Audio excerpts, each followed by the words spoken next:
जितना हम समझ पाए हैं, वॉशिंग मशीन का आपने जिक्र किया है, ये बीजेपी की वॉशिंग मशीन है। जो बीजेपी में जाता है, कितना भी दोषी हो, धुल के साफ हो जाता है। अनुरुद्ध जी क्या कहेंगे?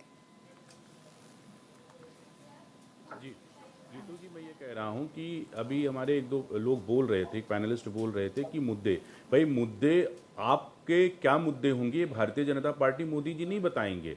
कांग्रेस के मैनिफेस्टो में लिखा हुआ है, और लिखा होना छोड़िए, कर्नाटक के अंदर उन्होंने 4% ओबीसी का रिजर्वेशन लेके उन्होंने मुसलमानों को दिया है, ये तो खुलेआम। और इनके ही इंडिया अलायंस के राष्ट्रीय जनता दल के फाउंडर लालू जी ने क्या कहा कि हमें रिजर्वेशन देना ही चाहिए, मुसलमानों को सारे रिजर्वेशन, SC ST OBC सबका लेके।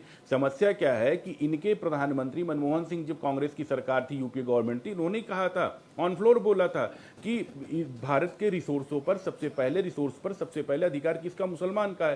कांग्रेस ने भी यही बोला था। हिंदू मुसलमान कौन कर रहा है? देश का बंटवारा इन्होंने हिंदू मुसलमान के नाम पे कर दिया।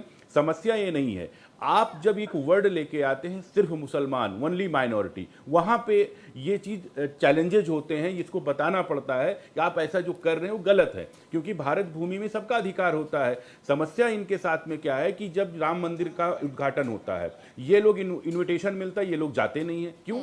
आप हिंदू के आज तक, अब कांग्रेस कहती है कि राम का अस्तित्व को नकारती है, वो कहते हैं कि राम सबके हैं, तो ये 20-20 वकील आप लगा के रखे हो, तो वो किसके वकील थे? कपिल सिब्बल किसके थे? कौन किसके था?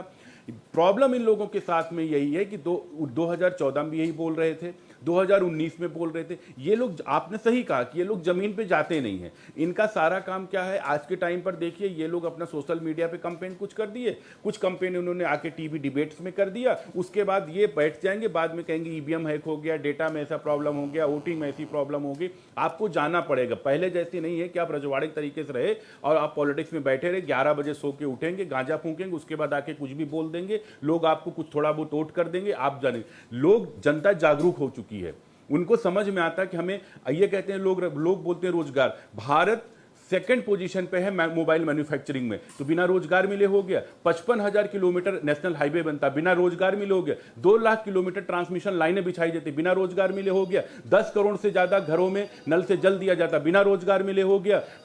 10 लाख करोड़ों से ज्यादा सोलर पंप डिस्ट्रीब्यूट किया जाता किसानों को, तो बिना रोजगार मिले हो गया। 1 लाख से ज्यादा स्टार्टअप्स खुले, बिना रोजगार मिले हो गया।